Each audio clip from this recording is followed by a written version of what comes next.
What's up, my know-it-alls? Well, it is the 30th anniversary of Image Comics, the company that arguably changed the way the comic book industry does comic books. We started out in their publication history in April, moved on to May, and now we're in June. So in June, there are 2 issues that were published, and the first of those is Youngblood Number Two, the second book to the sequel to the book that we started this whole thing off with. This isn't going to make much more sense than the first one did, other than the fact that Rob Liefeld loved him some pinups. Also, the book was dedicated to the memory of Jack the King Kirby, so there's a character in here named affectionately Kirby. The book starts very simply with a really awesome hero shot, because that was the order of the day. This was the 90s. And also the story had a prologue.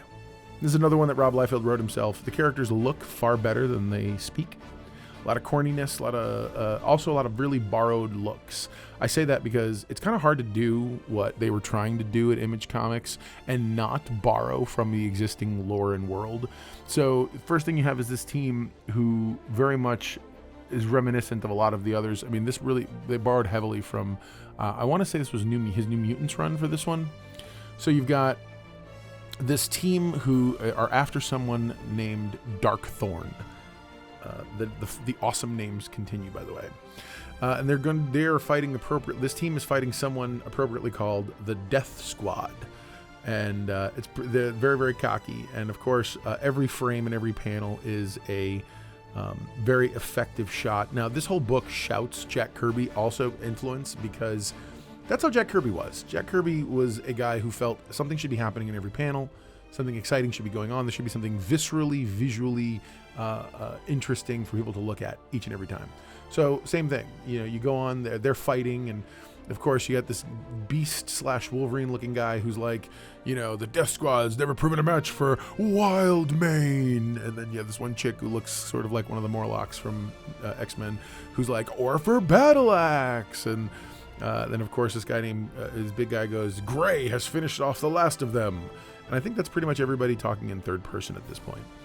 So they find the guy, whoever this Kirby guy is, which, by the way, no small passing resemblance to Jack the King Kirby. Of course, he's got some big old giant honkin' Rob Liefeld guns that look amazing and super fantasy sci-fi. And probably about as much detail as you're going to ever get out of this artist. And I liked this. So then you finally meet Darkthorn. Darkthorn is a character who I don't know that we go past much. None of these characters really are that important, but you're doing your best. He's doing his best to do a Darkseid impression, because Darkthorn basically looks like Darkseid recolored. He's all red skin and purple suit, whatever, and his stance is with his arms behind his back. And there's some guy who looks almost like Ebony Maw behind him, who in all these classic poses. And every shot is a posed shot. And so apparently the disciples are after the Berzerkers, and all of this is leading to what inevitably becomes the title page of this book, which is Prophecy. And of course, you can't have a superhero guy the reason Marvel Comics was able to do Captain America coming back from the dead, if you will, is because they published Captain America back in the 40s. It's not a hard leap to say an established story stuff and say this is all from that. So when you don't have that history, you have to do what this book does. So we meet Prophet, who is John, I think his name is John something or other Prophet. And he is in a cryogenic stasis thing, like a chamber or whatever. And of course, it's just a glorified, giant 2-page spread sideways, because an 11x17 sheet of paper isn't enough. You got to really go all out. And you get to see Youngblood, the away team that we saw from the previous book, who are all in a very cool sci-fi looking. Again, I don't know how you fit anybody in this lab. And so John's, I assume, in water. And so we get a full page where you find out his history, how they selected him, and he was eventually the subject of human experiments by a guy named Dr. Wells. I guess Dr. Wells is like a mad scientist in Rob Liefeld's little universe. And so you get to kind of see, it's funny, this is really reminiscent of some of those video games like Master Chief and whatnot, the Halo games. And so the group is like, oh, I guess we got to babysit this guy and deliver him to whatever. Cougar's not happy about the whole thing, and so, but it ends up being Cougar and what's his face, his partner, the Catalan guy who's a big warrior person.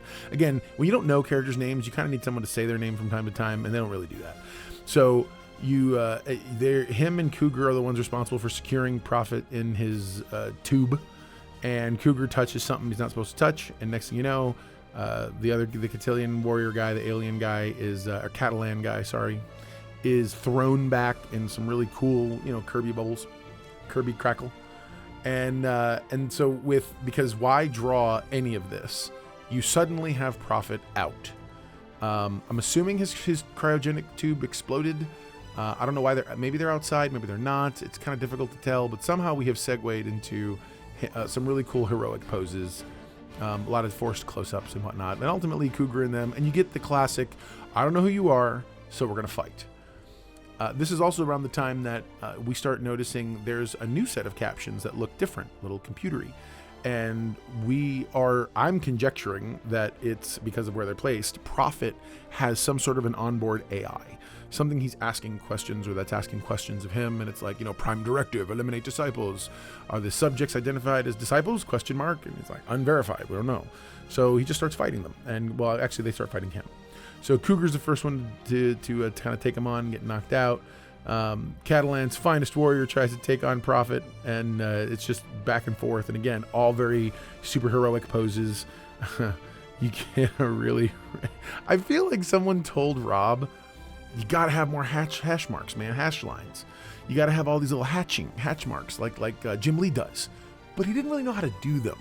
And I'm like, bro, just stick to what you know, which is you have zero musculature. Just make it look good on the page.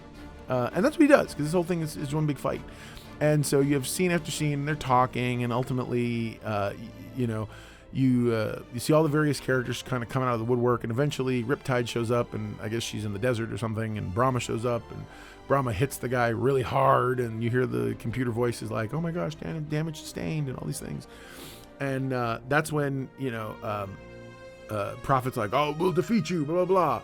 And then all of a sudden, these dudes show up. These Rob Liefeld bots. I say Rob Liefeld bots because they look just like all the robots Rob Liefeld does.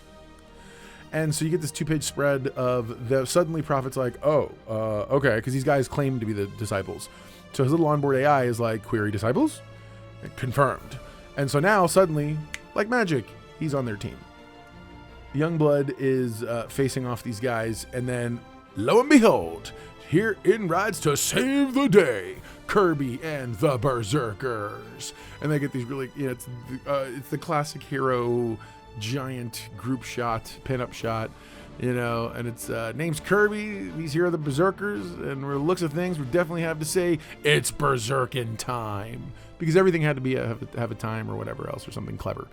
And then of course the little sub caption says, next issue, the Berzerkers, Prophet, Youngblood versus the disciples. And then of course, enough said. So there you go. Now you know, and if knowing's half the battle, you're halfway to being the know-it-all, and I know you are.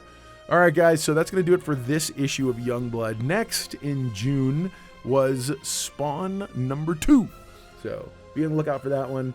Don't forget to like, subscribe, and click the little bell icon to be notified. Drop a comment. Let me know how you like some of these, or if there's other stories you want to hear about from that era. Again, right now we're just covering, because of Image Comics' 30th anniversary, we're covering the books that were on my pull list. So hopefully you enjoy it. Let me know some things you want to see or whatnot. Otherwise, we'll talk to you later. And never forget, everybody loves a know-it-all.